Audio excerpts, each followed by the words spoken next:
उत्तराधीन सूत्र के 28वें वाक्य मार्ग के अध्ययन में पहली गाथा पर चर्चा चल रही है। मक्ख मग्ग गैम तच्चम सुने है जिण भाष्यम चौ कारण संयुक्तम नाण दंसन लक्षणम। ज्ञान और दर्शन लक्षणों वाले चार कारणों से संयुक्त मोक्ष मार्ग पर गति कैसे होती है, वह जिनेश्वर भाषित मुझसे सुनो। आगमों में सामान्यतः संवाद शैली में भी प्रतिपादन हुआ है। स्वधर्मा स्वामी अपने शिष्य जम्मू स्वामी से कहते हैं, जैसा मैंने तीर्थंकर महावीर से सुना है वैसा ही तुम मुझसे सुनो। तो प्रथमतः कहा वैसा ही, और वैसा ही कहने का अर्थ होता है उसमें लेश मात्र भी न्यूनाधिकता नहीं करना, न कम और न अधिक।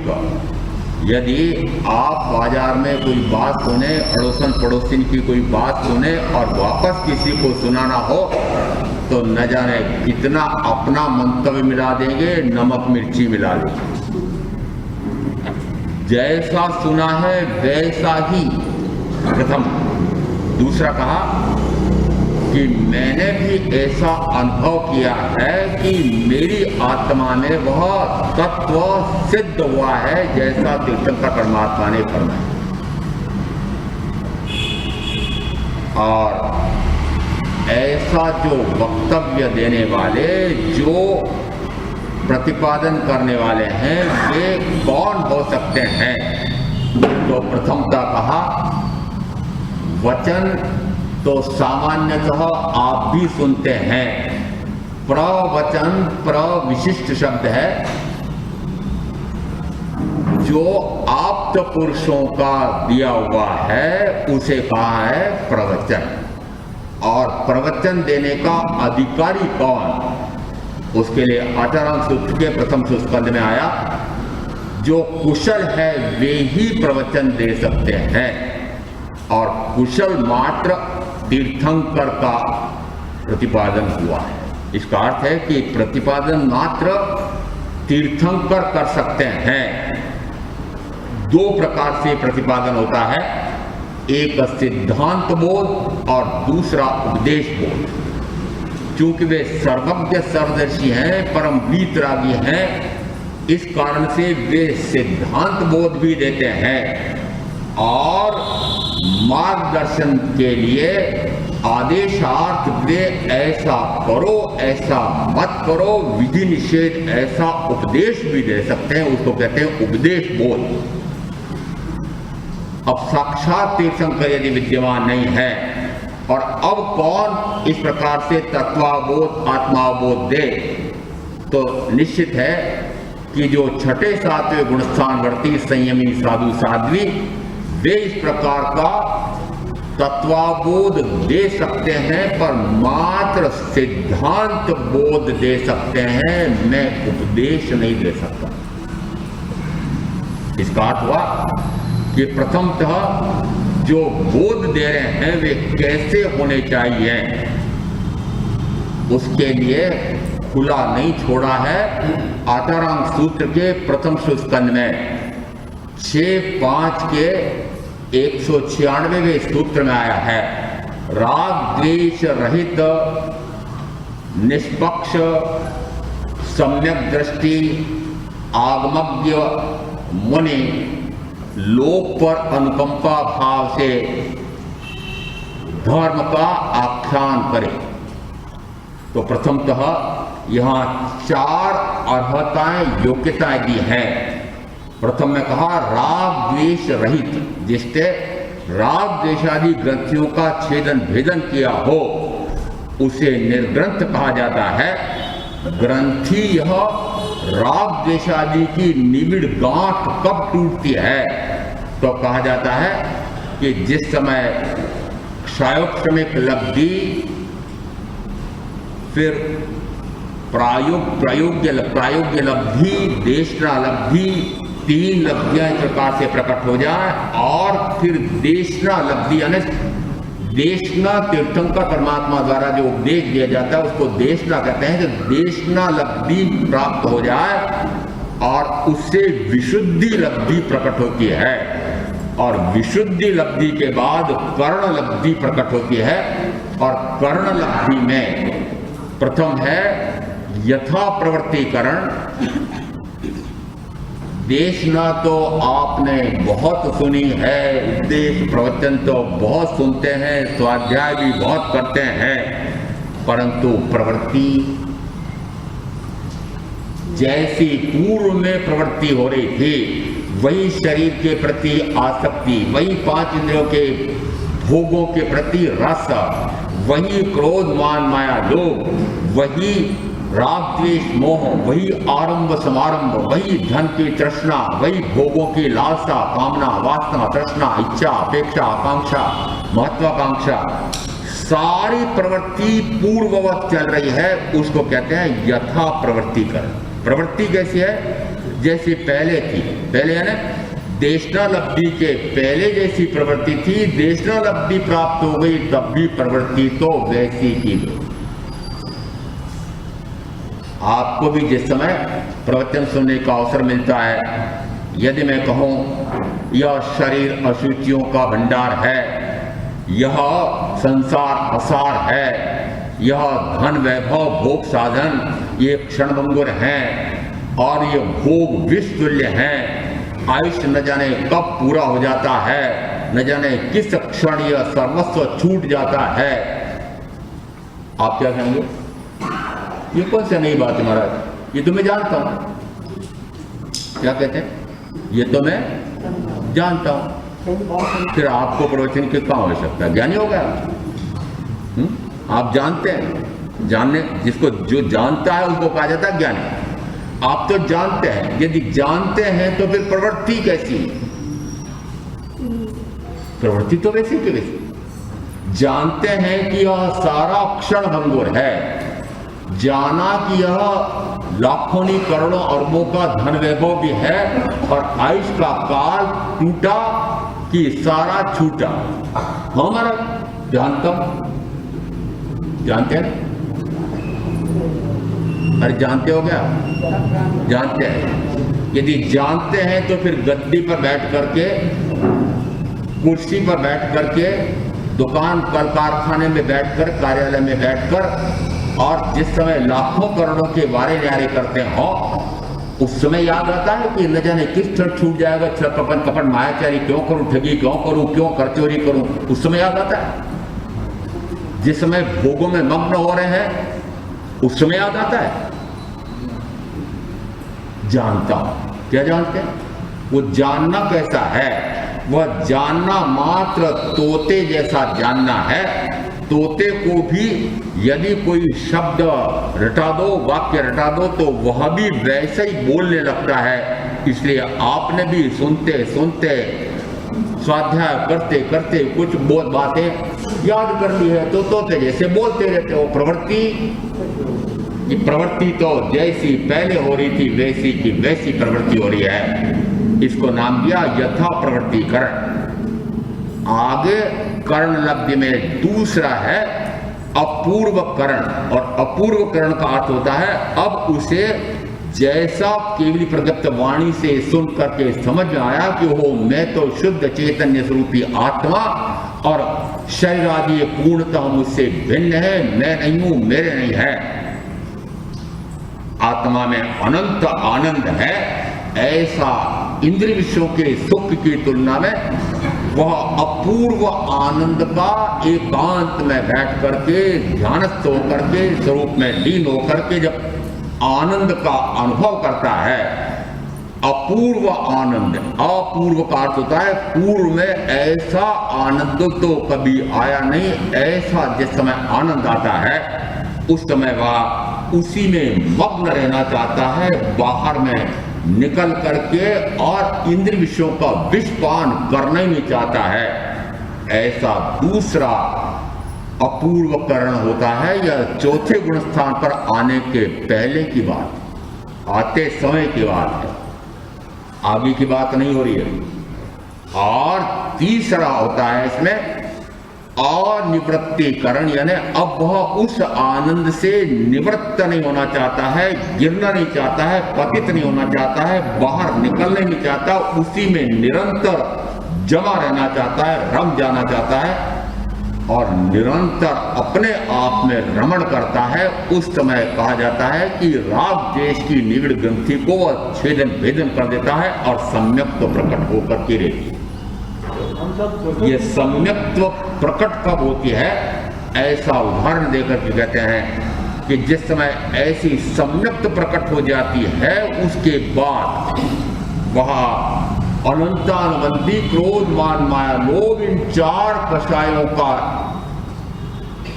छेदन भेदन करता है, क्रश करता है और तब कहा जाता है मिथ्यात्व मोहनी, मिश्र मोहनी, सम्यक्त मोहनी, दर्शन मोहनी के 3 भेद और चारित्र मोहनी में से अनंतानवंती क्रोध मान माया लोभ 7 कर्म प्रकृतियों का जब वह क्षय करता है या उपशम करता है तो कहा जाता है वह चौथे गुण स्थान पर है। और आप जो अपने आप का परीक्षण करना चाहते हैं, अभी तो मात्र राग द्वेष रहित की बात चल रही है, परंतु फिर भी यदि आपको लगता है कि सम्यक भी हूं कि नहीं, चौथा गुण स्थान है कि नहीं, मेरा कौन सा गुण स्थान है, तो परीक्षा करते जाना, सुनते जाना, परीक्षा करते रहना। मापदंड दे दिए मैंने, तो मापदंड दे सकता हूं, परीक्षक अपने आप स्वयं परीक्षा करोगे, कोई दूसरा परीक्षा करने वाला नहीं होगा। यदि ऐसा वह अनंत क्रोध या अनंत मान या अनंत माया या अनंत लोभ, अपेक्षा से कहा अनंत मोह, या कहें अपेक्षा से अनंत राग, या कहें अपेक्षा से अनंत रति या अनंत हिंसा, कोई भय विकार का भाव ले, ऐसा कोई भाव नहीं करेगा कि अब उसको अनंत कर्म का बंद हो जाए और अनंत जन्म मरण का अनंत दुख उठाना पड़े, तब कहा जाता है चौथा गुण स्थान आया है। और उसके बाद फिर वह अप्रत्याख्यानावर्णी कषाय, जिस कषाय के कारण वह जो उसने निश्चय किया है कि यह मुझे हेय है, करने योग्य नहीं है, निकृष्ट है, अकरणीय है, अनाचरणीय है, ऐसा मैं न करूं, ऐसा निश्चय करता है, उस समय अगली चौकड़ी अप्रत्याख्यानावर्णी कषाय को भी वह क्षीण करता है, क्रश करता है। तब कहा जाता है वह 5वें गुण स्थान पर आया है, श्रवकत्व प्रकट हो गया है। उससे भी आगे फिर जिस समय वह प्रत्याख्यानावर्णी कषाय, यानी जो कषाय उसको सर्वस्व से परे होकर के और अपने आप में रमणता करने नहीं दे रहा है, उस कषाय को भी क्रश करता है। और उस समय हमें बाह्य में दिखाई देता है कि इन्होंने 5 महाव्रत ग्रहण कर लिए हैं, संयम धारण कर लिया है, उन्हें कहते हैं छठा 7वां गुणस्थानवर्ती। और छठे 7वें गुणस्थानवर्ती के अब मात्र संजलन कषाय या राग द्वेष बचे हैं। और संजलन कषाय को उपमा देकर के समझाते हैं कि पानी में लकीर लगाओ तो तुरंत मिट जाती है, इतना सा राग आदि बचा है, उसको भी नष्ट करने के लिए निरंतर स्वाध्याय में ध्यान में लीन रहने वाले, ऐसे को कहा राग द्वेष रहित। पहली योग्यता कौन सी हुई?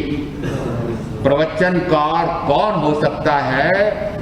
तीर्थंकर प्रतिपादित तत्व का बोध प्रतिपादन कौन कर सकता है? तो कहा राग द्वेष रहित। इसका अर्थ है वह पूर्णतः वीतरागी नहीं हो गया है, अंश मात्र राग रहा हो तब भी वह परम वीतरागी नहीं है।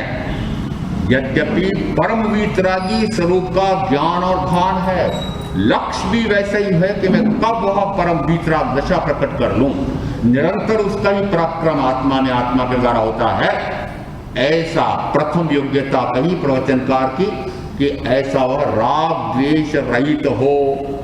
अब वह राग द्वेष, यदि राग शरीर के प्रति है, यदि अन्य और अपने ही संप्रदाय के प्रति है, अपने ही शिष्य शिष्या मंडली के प्रति है, वस्त्र पात्र आदि के प्रति है, भोजन की आसक्ति कुछ है, यदि ऐसा राग अनुराग है तो भी कहा जाएगा कि अभी प्रवचन देने का अधिकार नहीं।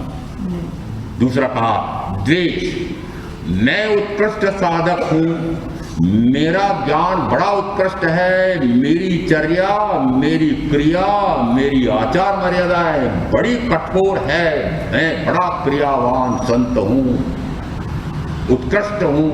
और अन्य, ये अन्य संप्रदाय के ऐसे हैं, ऐसे हैं, ऐसे हैं। अन्य निकृष्ट हैं, मैं उत्कृष्ट हूं। दूसरे के प्रति क्या भाव हुआ? हीनता का भाव हुआ, निकृष्टता का भाव हुआ, अपने प्रति उत्कृष्टता का भाव हुआ।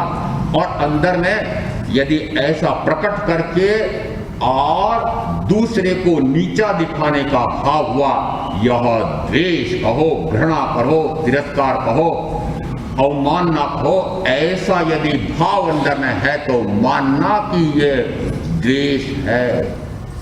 और यदि ऐसा राग द्वेष है, चाहे वह संप्रदाय, मत, पंथ, संप्रदाय, आमना के अपेक्षा से हो, चाहे किसी भी कारण से हो, यदि इस प्रकार से कोई राग या द्वेष है तो कहा जाता है प्रवचन का अधिकारी नहीं है। राग द्वेष रहित। दूसरा था निष्पक्ष। निष्पक्ष यानी किसी का पक्षपात नहीं है, पक्षपात नहीं है। इसको कैसे समझें?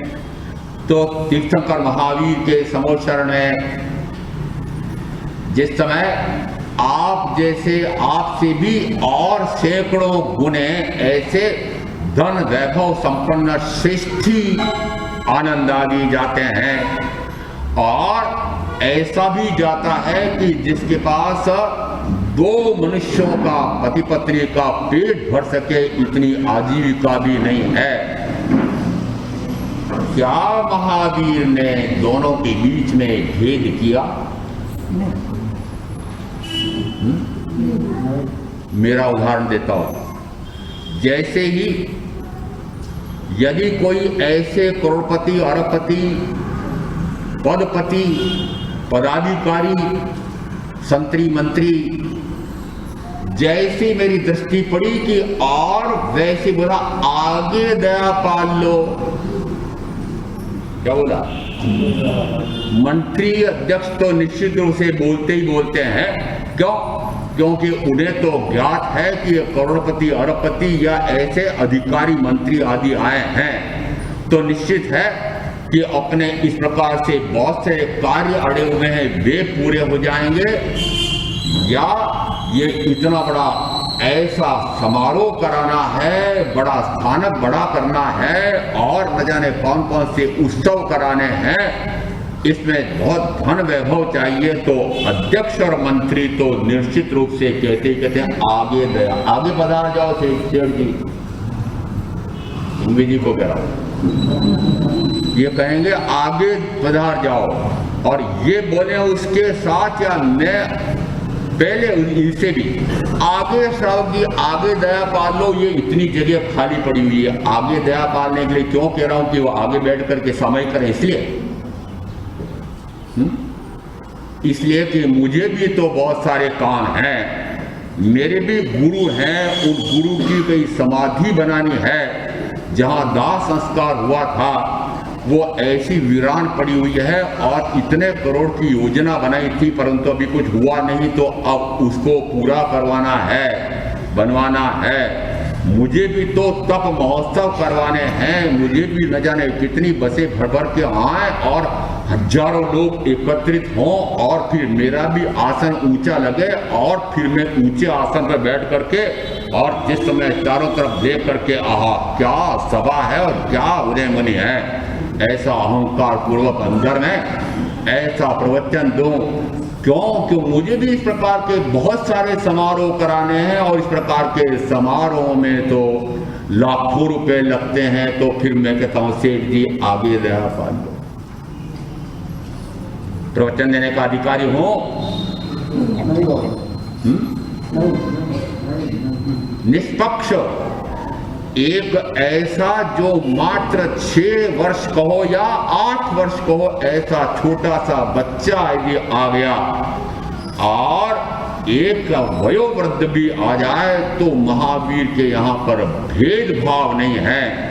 यदि उनका मानने वाला आ जाए या उनसे विपरीत अन्यमती यानी वल्कलचारी, महावीर के मत के मानने वाले नहीं, ऐसे वल्कलचारी आ जाए, चाहे इस प्रकार परिव्राजक आ जाए, चाहे कोई तापस आ जाए, और यदि पूछे भगवान मुझे बताओ जीव का स्वरूप क्या है, लोक का स्वरूप क्या है, सिद्धि का स्वरूप क्या है, सिद्ध का स्वरूप क्या है, ऐसे एक व्यक्ति भी आकर के खड़ा हो जाए तो भी महावीर प्रवचन देते।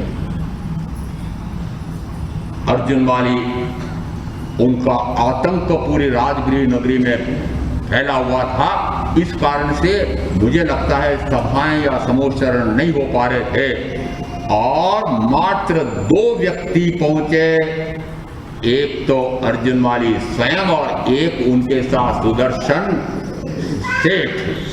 महावीर ने आगम प्रमाण देता है कि महावीर ने धर्म कथा कही। अब एक तो बांस की छबड़ी लेकर के चौराहे पर आप जिस कार्यालय में बैठ करके और वातानुकूलित यंत्र के नीचे लाखों करोड़ों अरबों की कमाई का कार्य कर रहे हैं, और एक आपके सामने चौराहे पर बैठ करके और फूल या फूल की मालाएं बना बना करके बेच रहा हो, दोनों में कितना अंतर है कि नहीं है? परंतु महावीर ने दोनों को बोध दिया। पक्षपात किया नहीं किया।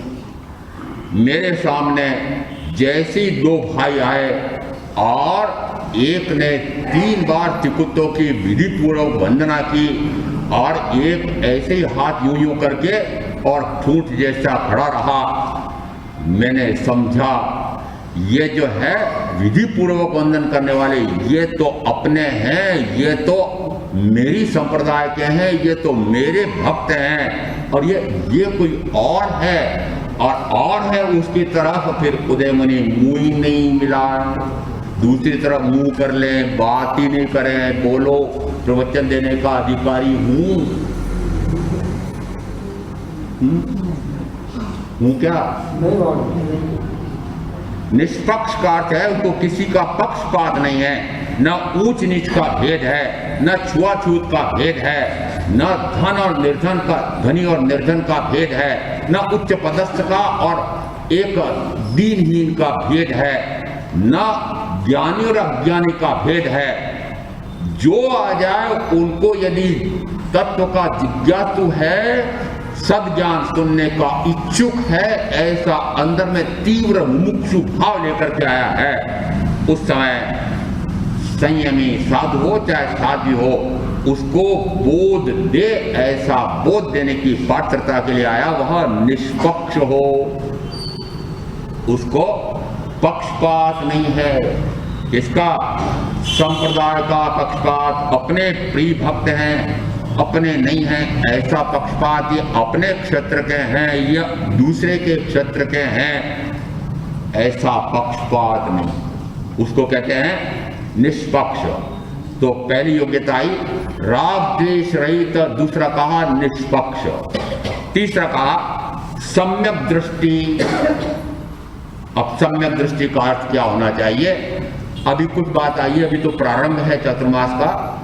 सम्यक दृष्टि किसे कहते हैं कि दृष्टि जिसकी सम्यक हो गई है। सम्यक किसे कहेंगे कि देखना चाहिए स्वयं को और देखता है पर को अपने रूप, परायों को अपना जानता है, परायों को अपना मानता है और परायों को अनुकूल मिलने पर प्रीति या प्रतिकूल मिलने पर अप्रीति, राग या द्वेष करता है। यदि मनोज्ञ वस्तु मिले तो उसमें रति भाव करे, अमनोज्ञ मिले तो अरति भाव करे। इस प्रकार का यदि है तो मान लेना कि अभी सम्यक्त्व नहीं है। देखना चाहिए स्वयं को, स्वयं के ही दर्शन गुण से स्वयं को ही देखे। स्वयं के ज्ञान गुण से स्वयं को ही जाने।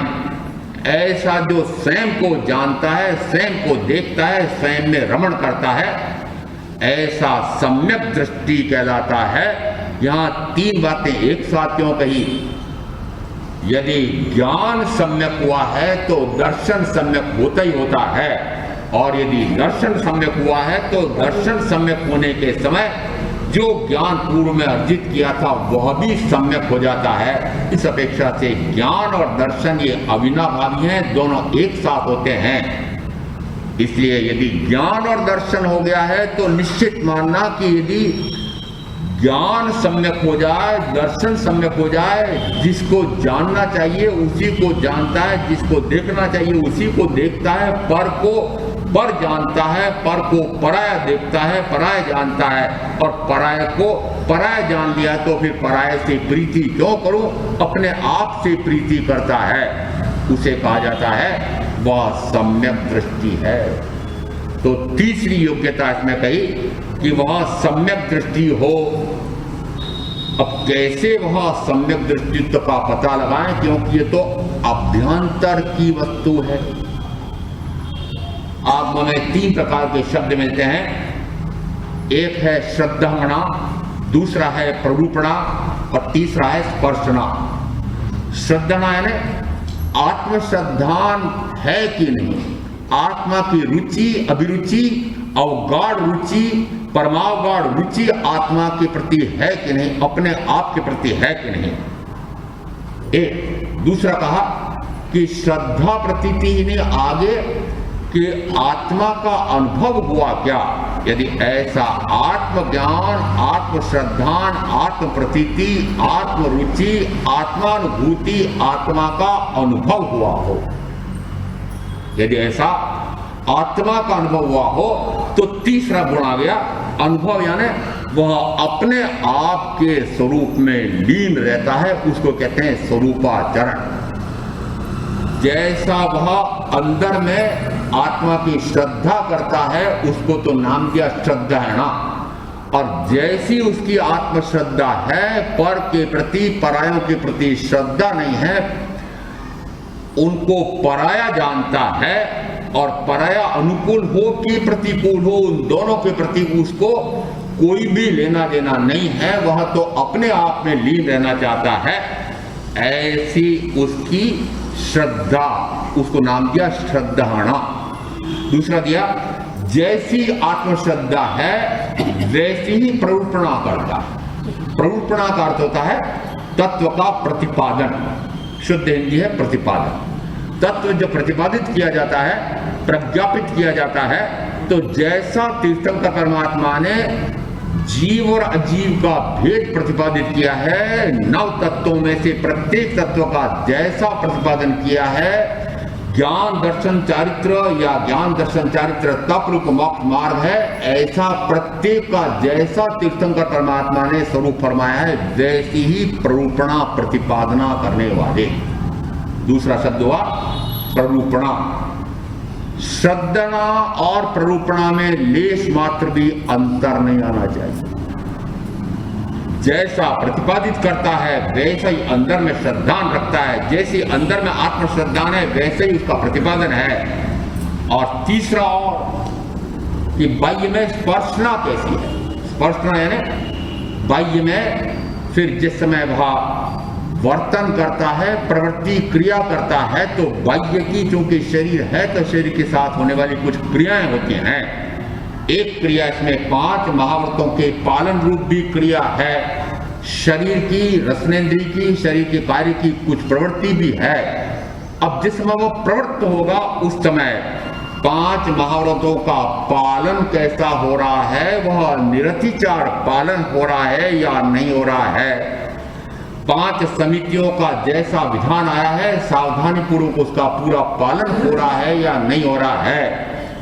मन वचन काया को अप्रशस्त प्रवृत्तियों में न जाने दे, प्रशस्त प्रवृत्तियों में रखे, ऐसा गुप्ति की आराधना वह हो रही है या नहीं हो रही है, उसको नाम दिया स्पर्शना। ये तीनों में एकता होनी चाहिए।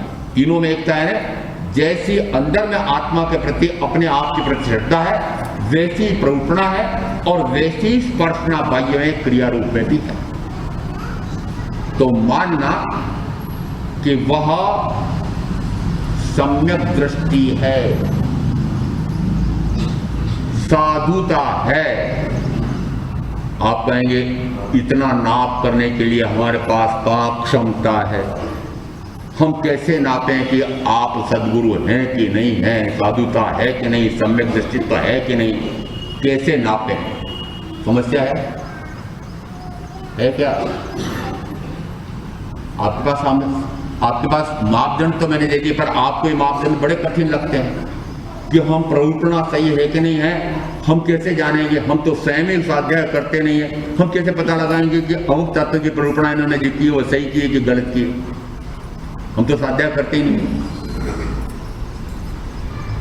एक अलमारी में आपके यहाँ के बहुत सारे ग्रंथ पुस्तकें आगम भरे पड़े थे और कचरा भी ऐसा नहीं रखा जाता है वैसा मैंने कचरे रूप में देखा था।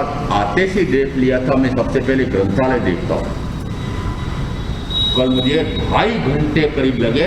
उनका जिन आगमों को, अन्य ग्रंथों को मुझे पढ़ने का अवसर आएगा, अरे इनको व्यवस्थित करने के लिए कितना समय लगा। आपने कभी टटोले होते तो धूल खाए हुए मुझे नहीं देखते। किसके लिए भर रखे हैं? अरे आपके लिए भर रखे हैं। किसके लिए रखे? आगम ग्रंथ। अरे किसके लिए रखे? बोलो ना। अध्यक्ष महोदय बोलता, किसके लिए रखे? महाराज आपके लिए रखे हैं। हमने तो आजकल ठेका पद्धति अपना रखी है। हम बहुत सारे कार्य स्वयं नहीं करा सकते हैं, कर सकते हैं।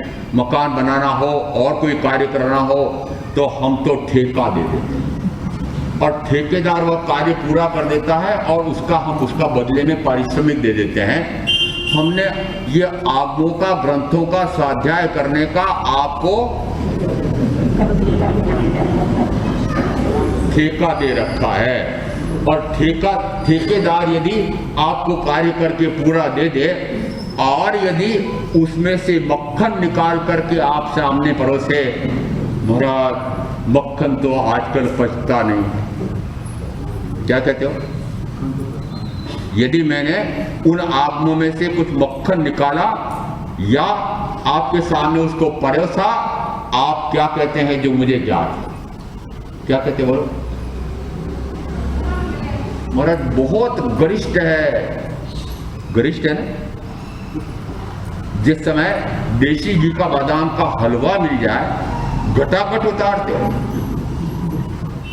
उस समय आप बोलते हो गरिष्ठ है? और यहां यदि तत्व की कोई गहरी बात आ जाए, ऊंची बात आ जाए, शब्दावली थोड़ी उत्कृष्ट हो, महाराज सिर के ऊपर से निकल रहे,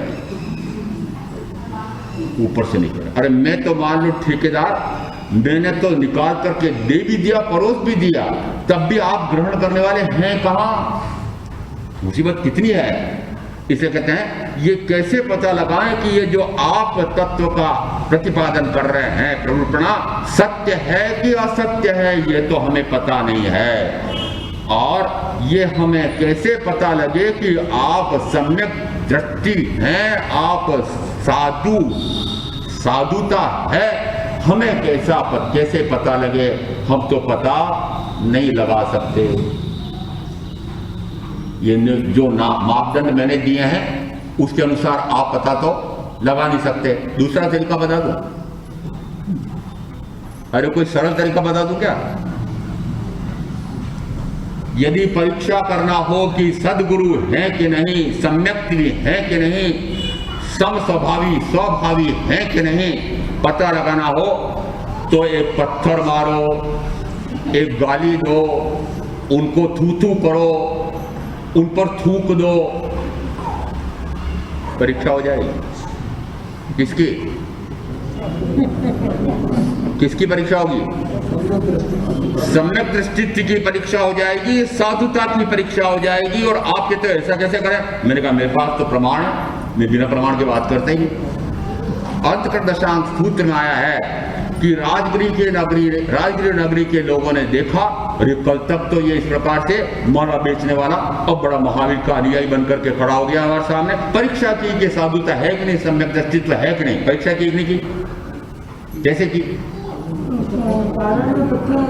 पत्थर मार के, थू करके, गालियां दे करके, हत्यारा है, पापी है, दुष्ट है, और पात्रे के ठोकर लगा करके बेले बेले का पारना लेने के लिए आए, और उसमें पात्रे में कांकरे डाल करके, पात्रे के ठोकर लगा करके, धक्का दे करके परीक्षा की। आप कहते हो कैसे परीक्षा करें? दोनों तरह के मापदंड दे दिए हैं। परीक्षा करना पड़ेगी। यदि पूरा जीवन खप जाए परंतु सदगुरु की खोज कर ले, क्योंकि 5वां आ रहा है ठौर ठौर, कुगुरु मिल जाएंगे। और 10 आश्चर्य मिलते हैं भगवान महावीर के, इसमें भी 5 आश्चर्य मिलते हैं, 5 अन्य के हैं। कुल मिलाकर के 10 आश्चर्यजनक घटनाएं हमारे यहाँ मानी जाती हैं। उसमें एक असंयति पूजा भी है। असंयति का अर्थ क्या? कि संयतपना वस्तुतः भावतः तो है नहीं, और बाह्य में संयतपना दिखाई दे रहा है वेश से और लिंग से, तब भी पूजे जाते हैं। आप पूजते हैं कि नहीं? किसको वंदन करते हो? वेश को। मैंने अभी बेगू में महावीर जयंती मनाई थी, और उसी दिन पिछले 1 दिन 2 दिन तक इस प्रकार के कुछ विविध कार्यक्रम हुए थे। उसमें से एक मुश्किल से 5, 7, 8 वर्ष की लड़की को प्रथम पुरस्कार किसी में मिलने वाला था। मैंने कहा ये इसको कौन सा पुरस्कार मिल रहा है, इतनी छोटी सी लड़की, ऐसा कौन सा आयोजन हुआ था? बोले विचित्र वेशभूषा का एक आयोजन किया था महिला मंडल ने, और यह मेरी बेटी ही है। उस बहन ने बताया मुझे कि यह साध्वी बनी थी। क्या बनी थी? जैसा वेश एक आज के साध्वी पहनते हैं, वैसा का वैसा वेश पहन करके जैसी वह रंगमंच पर खड़ी हुई और पर्दा खुला, और जितने भाई बहन बैठे हुए थे, मत्थेण वंदामि गणी खम्मा, छे काय के प्रतिपालने गणी खम्मा। ठीक है ना? अभी कोई बोला था बीच में, महाराज हम तो वेश को वंदन करते। मैंने बता दिया वेश। क्या करोगे? किसको करते हैं? वेश को करते हैं। अभी मैंने वेश बताया ना आपको, वंदनीय है, तो वेश कैसे वंदनीय होगा? अरे इस वेश की कीमत गिनना हो सकता है, आजकल कीमत मुझे तो पता नहीं, कमाना तो पड़ता नहीं, आ जाता प्रभार, आप भी दे जाते हो, नहीं मानते नहीं। मान लो, गिन लो, 500 रुपये, 1000 रुपये होगी। 1000 रुपये के वेश की महत्ता है, इस शरीर की महत्ता है, अशुचि में दुर्गंधों का भंडार। लिंग देख करके, वेश देख करके वंदन करते हैं, ये वंदन है। यहां आया है राग द्वेष रहित निष्पक्ष सम्यक दृष्टि, और आगे अब दिया है आगे योग्यता कि कौन प्ररूपणा करने का अधिकारी है, प्रवचन देने का अधिकारी कौन है। तो कहा आगमज्ञ।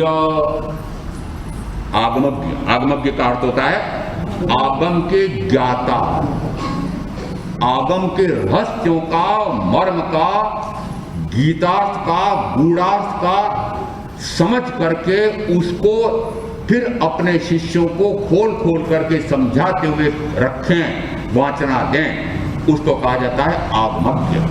आप कहेंगे इस प्रकार की योग्यता तो मात्र आचार्य भगवंत में होती है, या फिर उपाध्याय भगवंत में विशेष तौर से कही जाती है। और आपके 5 पदों की वंदना में भी आप बोलते हैं कि ये 32 आगमों के जानकार गिनती लगाते,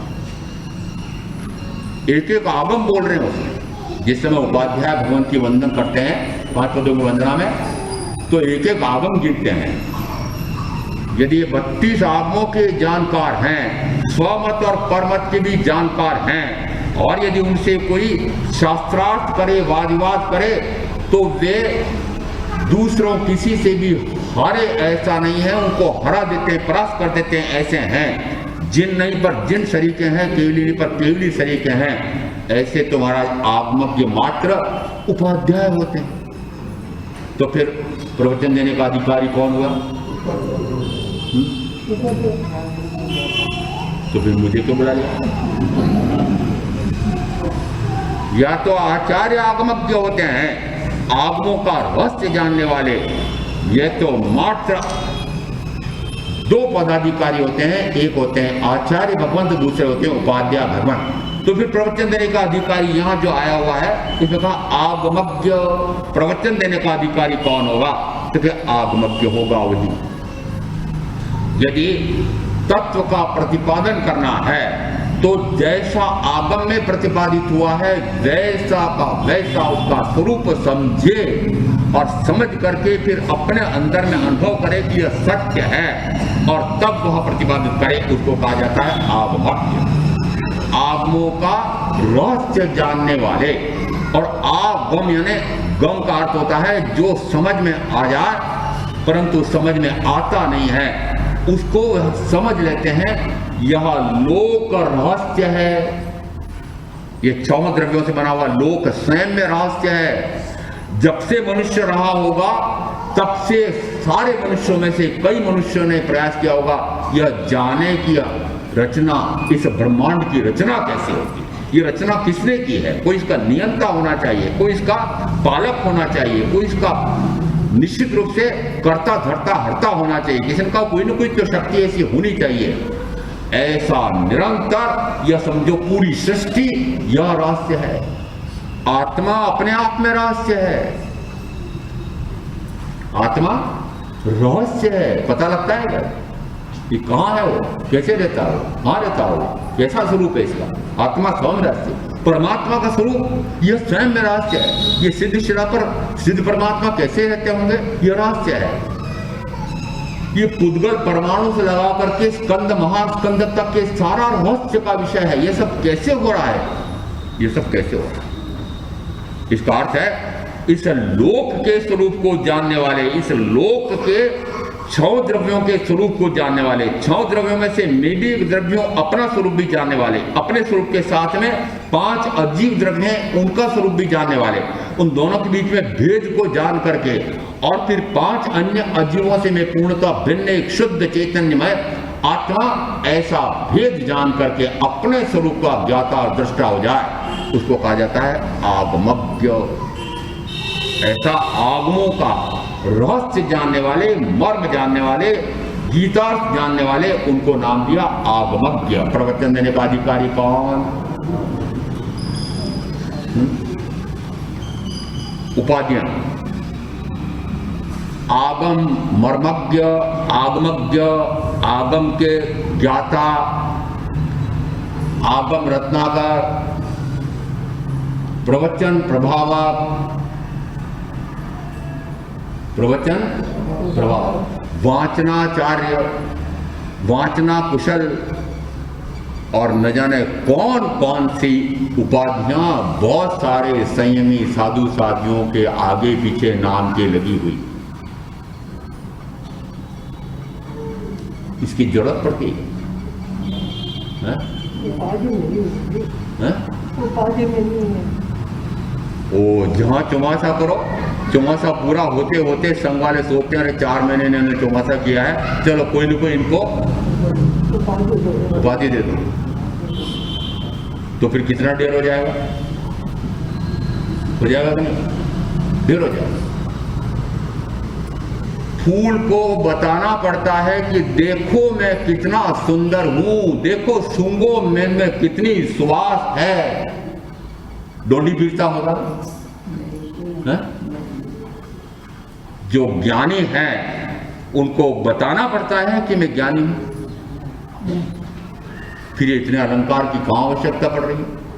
यहां अर्हता योग्यता में कहा वह आगम का ज्ञाता होना चाहिए, क्योंकि आगम को न जाने और प्रतिपादन करे तो वह क्या प्रतिपादन करेगा, इसका आगे उल्लेख आ रहा है कि प्रतिपादन क्या करे और क्या करते हैं, उसका भी मैं उदाहरण देना चाहूंगा।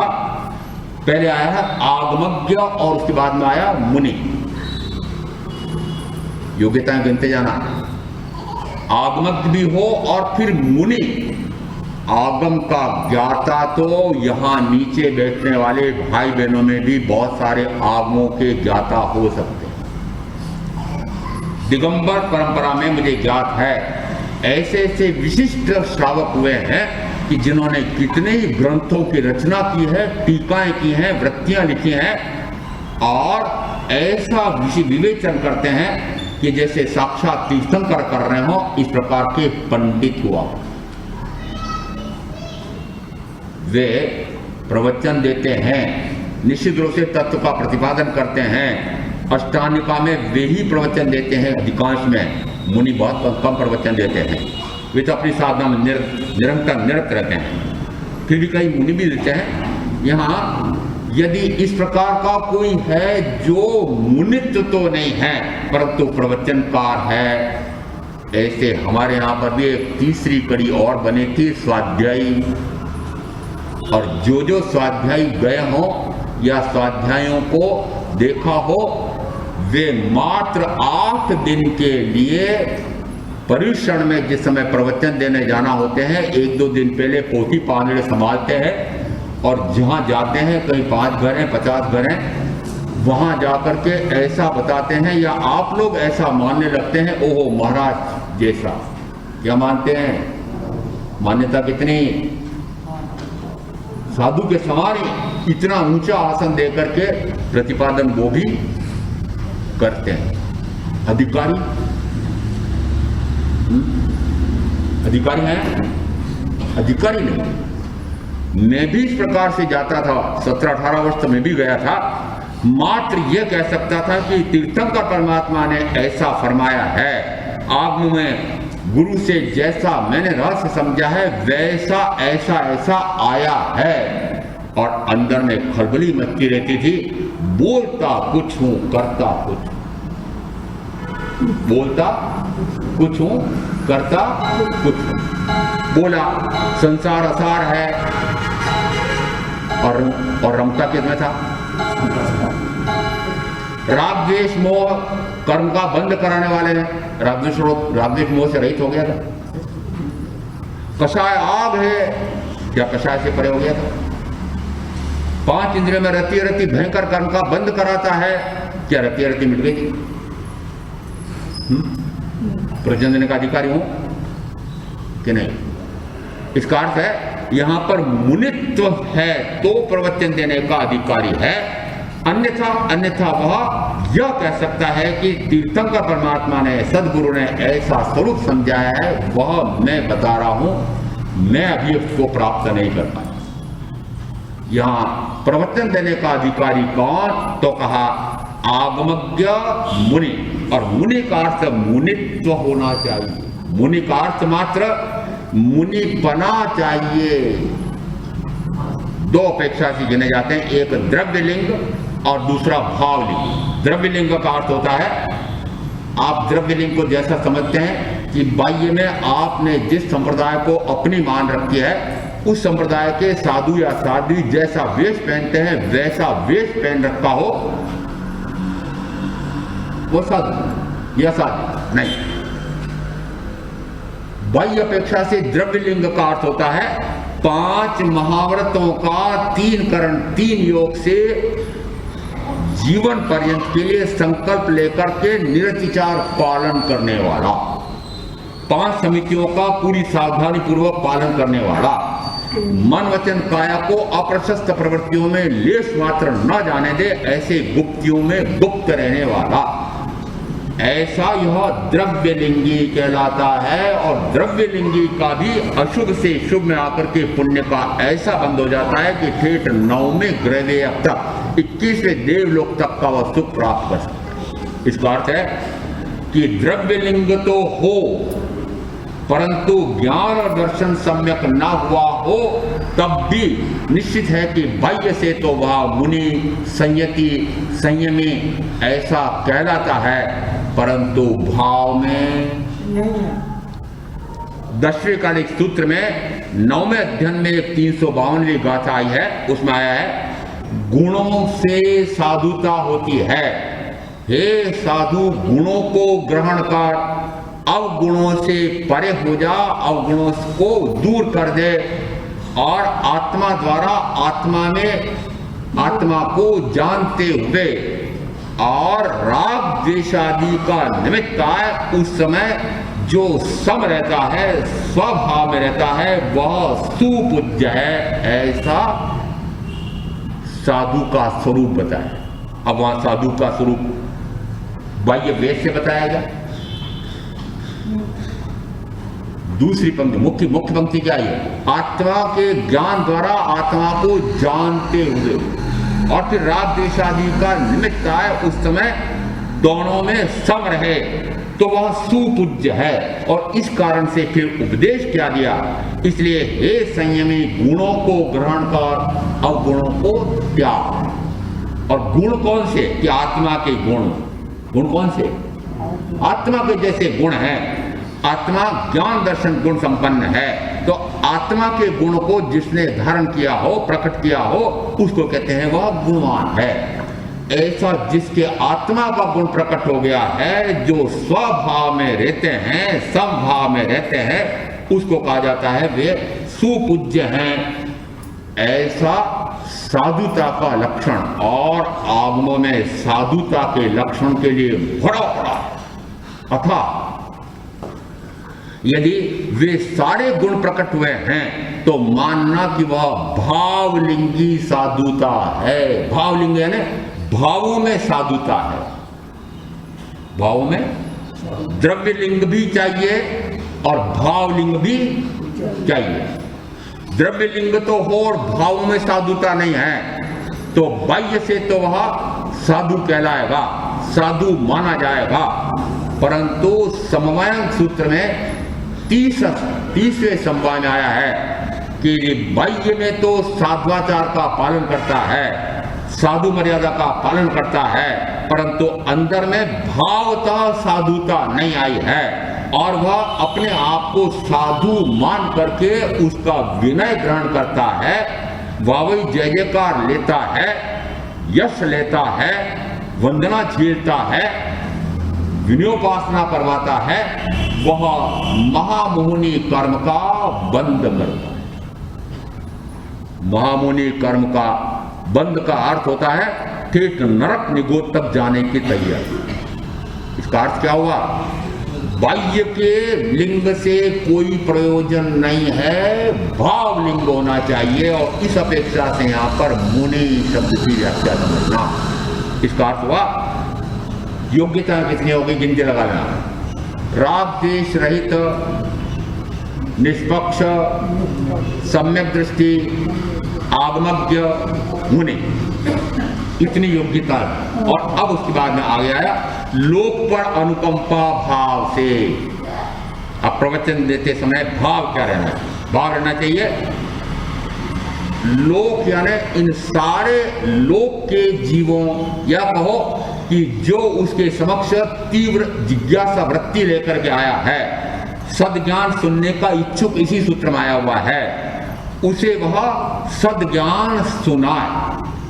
अनुकंपा अंदर में भाव आता है कि ओहो, मैंने यदि जन्म जरा मृत्यु के दुख से मुक्ति का उपाय जान लिया है तो तीर्थंकर महावीर के संदर्भ में उत्तराधर्म सूत्र में आया है, जन्मम दुखम जरा दुखम रोगाणी मरणाणी ओ दुखो संसारो जत्त की संति जंतवो।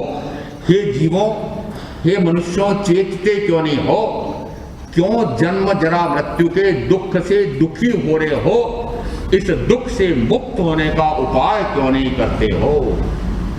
ऐसा यदि उन्होंने जन्म जरा मृत्यु के दुख से मुक्ति का उपाय जान लिया तो उनको सर्वलोक के प्रति अनुकंपा का भाव आता है। और ऐसी अनुकंपा जिसके पीछे कोई कारण नहीं, उसको कहा निष्कारण करुणा, निष्प्रयोजन। जिस समय तीर्थंकर परमात्मा देशना देते हैं उसके पीछे उनका कोई और लक्ष्य नहीं होता है, मैं इनका भला कर दूं, मैं इनका भला कर दूं। किनका भला कर दूं?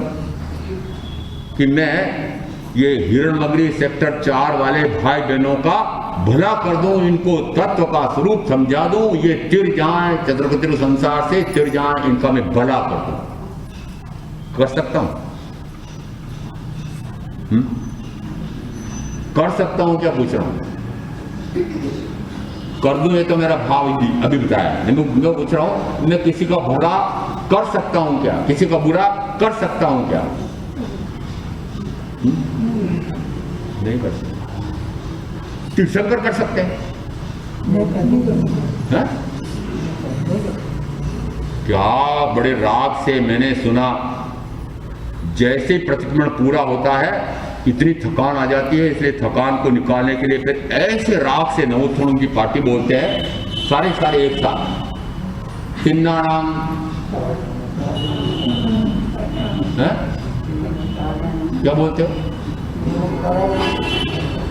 जो स्वयं भी चतुर्गुत्र संसार से चिर गए हैं और उनके समक्ष जो आते हैं उन सबको भी चिराने वाले। फिर प्रातःकाल प्रार्थना में वो पाप मिटाने आया था भारत को। अच्छा, इसलिए आए थे, इसलिए अवतार लिया उन्होंने। और लिखते हैं अहिंसा के अवतार लो। अवतारवाद से पीछा नहीं छूट रहा है उनका। क्यों? क्योंकि वर्षों से और आसपास जितने आपके जो साथी संगी हैं वो सारे कौन है? ईश्वर को मानने वाले। ईश्वर अवतार लेता है जब भी इस दुनिया में सज्जन पुरुषों के, महापुरुषों के, सत्पुरुषों के संकट आता है, दुर्जनता हावी हो जाती है, राक्षसी प्रवृत्तियां हावी हो जाती है, राक्षस उन सज्जन पुरुषों को, धर्मात्मा पुरुषों को कष्ट देने लगते हैं, उस समय वहां ऊपर बैठे हुए भगवान उन पर दया आती है और फिर वे अवतार लेकर के और दुष्टों का दमन करते हैं, पापियों का नाश करते हैं, पाप मिटाते हैं। ऐसा हमारा महावीर भी पाप मिटाने आया था। सही बोलते हो?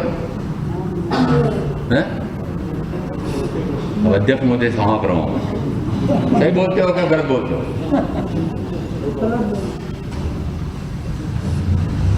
अरे वो अपना पाप धोने आए थे कि आपका पाप धोने आए थे? आप तो बोलते पाप मिटाने आया था। भारतवर्ष को आकर जगाया था, भारतवर्ष सोया हुआ था इसलिए आकर के उसको जगाया था और पाप मिटाने आया था। इन सारे दुष्टों का दमन करके, दुष्टों का दमन करो। दुष्ट यानी कौन? वो यक्ष नाम का एक ऐसा दुष्ट था, प्रतिदिन 7 व्यक्तियों की हत्या करता था। उसका दुष्ट का दमन करके अर्जुन वाली को तार दिया। जो आया शरण उसको गिरा सकते हैं क्या? क्या मानते हो? जो सर्वशक्तिमान ईश्वर को मानने वाले हैं वे इस प्रकार के स्तवन बोलते हो, प्रार्थनाएं बोलते हो, तब तो मुझे फिर भी समझ में आता है क्योंकि वो उसी मान्यता के हैं। परंतु महावीर की मान्यता वाले यदि ऐसा बोलते हैं तो मुझे तरस आता है। क्या वे महावीर इसके लिए आए थे? अवतार लिया था उन्होंने, अवतरित हुए थे वो। भारतवर्ष में पाप बहुत छाया हुआ था, इस कारण से उन्होंने यहां पर अवतार लिया। बोलो संगी जी, बोलो। नहीं, वस्तुतः वे तत्वावबोध देते हैं, लोगों पर अनुकंपा, निष्कारण करुणा का भाव आता है कि वो मैंने यदि संसार से मुक्ति का उपाय समझ लिया है, जन्म जरा मृत्यु के दुख से मैं मुक्त हो गया हूं, तो दया आती है, करुणा आती है, अनुकंपा का भाव जो सहज स्वभाव है आत्मा का, वो भाव आता है। जो उनके समक्ष तत्व का स्वरूप, आत्मा का स्वरूप समझने के लिए आता है, उन पर अनुकंपा के भाव से वे उनको बोध देते हैं, चिराते नहीं है। क्या देते हैं? बोध देते हैं। आगे आगे उसकी मर्जी है।